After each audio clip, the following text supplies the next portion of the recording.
All right, the radar is looking more and more interesting as we go hour by hour. And right now, this storm that had a few yellow pop-ups in it, now turning green, which means it's not as intense. But then right near Wasco, look at that.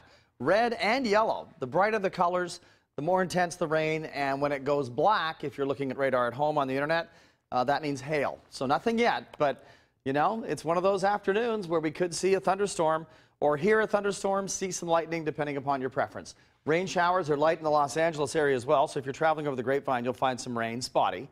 But as this low gets closer and closer, which it's starting to do already, that's when our rainfall chances go up to a 50-50 proposition into the overnight hours.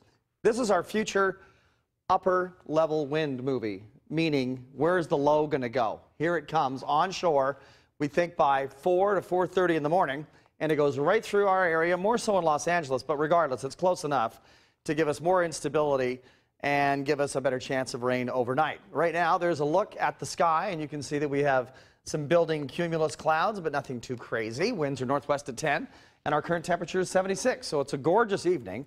All numbers, no one on the valley floor hit 80 degrees today, at least none that we know of, and now we're cooling off into the low and mid-70s, which is great.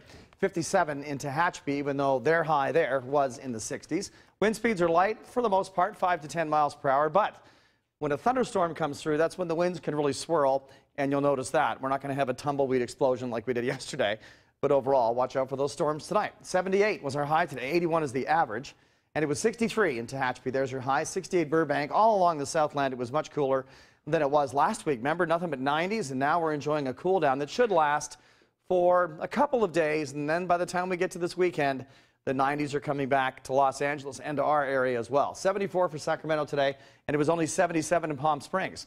So there's the low, and it's coming onshore, and when it does, the rainfall chances remain with us. Not everyone will see a downpour, but if you do, consider yourselves lucky. We are very well behind for rain, so we could always use some. We just don't need lightning in the mountains near the pine trees, and hopefully we don't have that.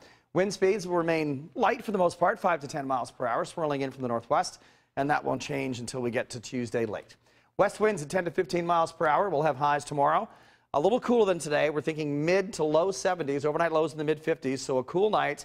And again, a pretty good chance of rain, 50-50. We're going to go with that. Tomorrow, also Lake Isabella into the 60s. Tehachapi, you're going to struggle to 60. We think 58 because of the cooler air that's going to be coming in off the ocean.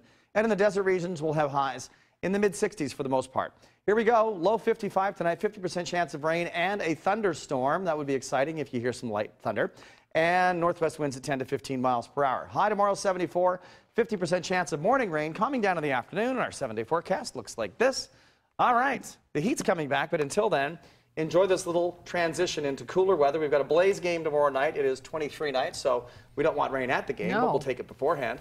Kern River Valley numbers also will be cooler the next couple of days and then back up to the 90s almost by the weekend. All right, thanks, Colin. You bet.